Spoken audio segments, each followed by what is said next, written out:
So this a positive news from that is coming from Canada.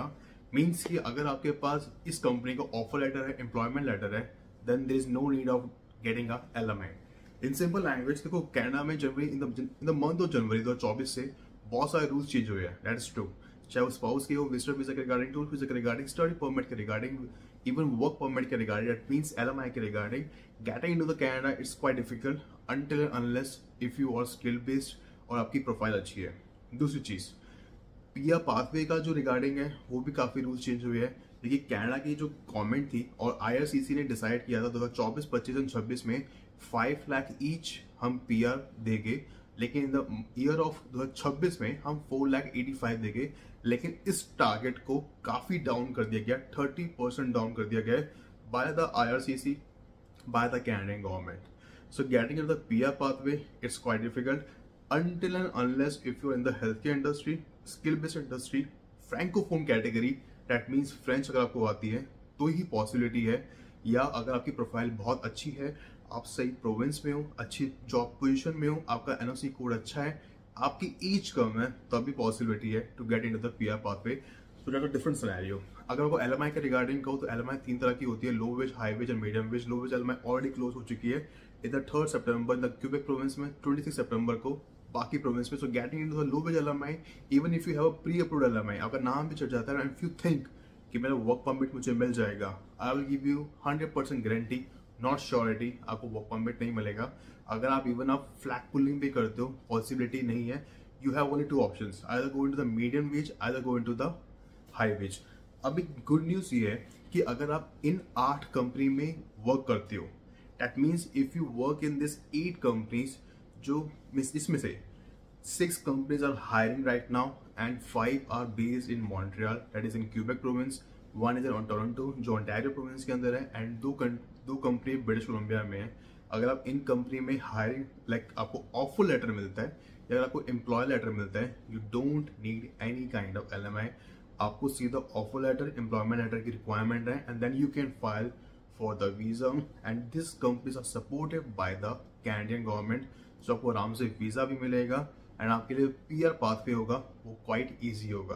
But getting into this companies it's not that easy, and getting into the offer letter it's not that easy. अगर आपका IT background है, technical background है, तभी possibility है। If you think अगर मेरा ये background नहीं है तो कोई और ऐसी अपॉर्चुनिटी है right now without any LMI? No, there would be no opportunity right now in the current scenario. Either you have to choose study visa or the direct PR pathway. And remember one thing, I just want to say one more thing. अगर आपका score 430 बन रहा है CRS का, I repeat, अगर आपका score 430 बन रहा है CRS का, I will help you in the direct PR pathway. There's an opportunity going on.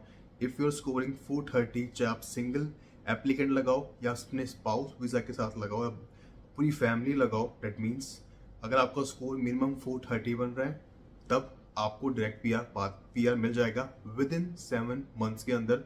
I am not giving surety, I will give you guarantee. So even if you doesn't matter किसी भी country से belong करते हो, किसी भी country में रहते हो, I will help you out. आप मुझे इस नंबर पे डीएम कर सकते हो, या मुझे इंस्टाग्राम पे आप डीएम कर सकते हो, I will definitely help you out. But right now getting into the peer pathway, it's not that easy. So choose your province, industry and the stream pathway very smartly, otherwise आपका issue आएगा and आपका time waste होगा। So then don't waste your time, put your investment in the right place, जहाँ से आपको उसका return भी मिले। एंड दूसरी जो न्यूज़ है वो रिगार्डिंग स्टडी परमिट के रिगार्डिंग है। This is by the Ontario province कि drop in international students leads to Ontario University to project $1 billion loss। Means जितनी भी यूनिवर्सिटीज है जो ओंटारियो प्रोविंस के अंदर जो यूनिवर्सिटी है, कॉलेजेस है, उनको विद इन 2 years मीन्स आने वाले 2 साल में या 1.5 साल में उनको $1 billion का लॉस होने वाला है। दैट मीन्स अराउंड 6,500-7 हज़ार इंडियन रुपीज का लॉस होने वाला है। देखो रीजन क्या है, क्योंकि 2022 में 7 लाख स्टडी परमिट दिए थे, 2023 के अंदर 4,87,000 दिए थे, 2024 के अंदर 4,37,000 दिए थे, जो काफी कम है। इवन 2025 के अंदर 10% डाउन कर दिया जाएगा। So getting into the study permit it's not that easy until and unless if you are a skilled, या कोई इन डिमांड कोर्स करते हो, या तो मास्टर्स में, ग्रेजुएशन में कोई प्रोफेशनल कोर्स करते हो। इवन नवंबर 1 से पहले अगर आपने डिप्लोमा सर्टिफिकेट ले लिया, 1+1 ले लिया, तो ही आपको वर्क परमिट मिलेगा। अगर वो कोर्स इन डिमांड में नहीं है और आप डिप्लोमा सर्टिफिकेट लेते हो तो वो आपको वर्क परमिट भी नहीं मिलेगा। And going into the study permit without any work permit मेरे हिसाब से is a waste of time. दूसरी मोस्ट इंपॉर्टेंट चीज़, अगर आप डिप्लोमा सर्टिफिकेट लेते हो तो आप अपने स्पाउस को भी नहीं बुला सकते हो। अपने स्पाउस को भी तभी बुला सकते हो अगर या आपने मास्टर कोर्स लिया हुआ है 2 years का, नॉट 1 year। 1 year पहले एप्लीकेबल था, अब 2 year है, तब आप अपने स्पाउस को बुला सकते हो। या आप कोई प्रोफेशनल कोर्स लेते हो हेल्थ केयर से रिलेटेड या इंजीनियरिंग या लॉ से रिलेटेड, तभी पॉसिबिलिटी है कि आप अपने स्पाउस को बुला सकते हो। And getting a spouse with in the current scenario means आज अक्टूबर का लास्ट वीक है, सो मैं आज के हिसाब से बता रहा हूँ, प्रोसेसिंग जो टाइम है वो अराउंड 5 to 6 months है। एंड उसके लिए काफ़ी सारी चीज़ें आपको दिखानी पड़ती है, लाइक फंड्स हो गया, offer letter, relieving letter, salary slip, pay slip. Relieving letter बात की बात है, लेकिन आपको सारी चीज़ दिखानी पड़ती है that you have a genuine job, और आपके पास ITR भी होना चाहिए लास्ट 2 years का, फंड्स भी होना चाहिए मिनिमम 10 से 12 लाख आपके अकाउंट में। वो it should be liquid asset, चाहे वो सेविंग हो, चाहे वो आपका फिक्स डिपॉजिट हो, चाहे आपका PPF हो, चाहे आपके शेयर्स के अंदर हो, but it should be a liquid asset. आप प्रॉपर्टी दिखाना चाहते हो दिखा सकते हो, इवैल्यूएशन दिखाना चाहते हो दिखा सकते हो, but I don't think so it will work in the current scenario. You should have a liquid asset. Study visa पे काफ़ी बच्चे कम जा रहे हैं, काफ़ी इंटरनेशनल स्टूडेंट्स काफ़ी कम आ रहे हैं, तो यूनिवर्सिटी कॉलेजेस को क्या करना पड़ रहा है, उनके पास जो कोर्सेज है और जो सर्विस वो प्रोवाइड करते हैं उनको उसमें कटौती करनी पड़ रही है। डेट मीन्स उनको कट करना पड़ रहा है, क्योंकि ऑब्वियसली बात, अगर स्टूडेंट्स कम आएंगे तो उनका जो रेवेन्यू जनरेशन है वो काफ़ी डाउन हो जाएगा।